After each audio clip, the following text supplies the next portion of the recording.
Kurla best बस अपघातातील मृतांचा आकडा 6 वर, 49 जण जखमी तर चालकावरती सदोष मनुष्यवधाचा गुन्हा दाखल।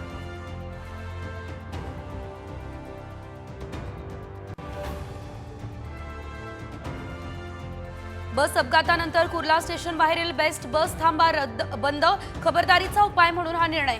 घटनास्थळाची फॉरेन्सिक टीमकडून तपासणी।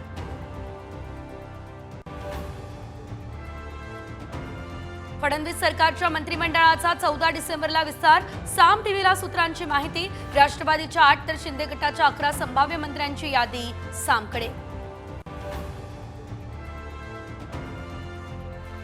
सिंचन आणि सहकारी बँक घोटाळा प्रकरणी अजित पवारांची ईडी चौकशी राहणार सुरू। ईडीकडून अजूनही क्लोजर रिपोर्ट नाही, साम टीव्हीला सूत्रांची माहिती।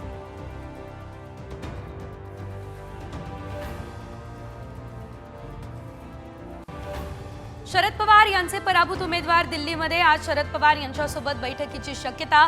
ईव्हीएम विरोधात कायदेशीर लढाईवर चर्चा।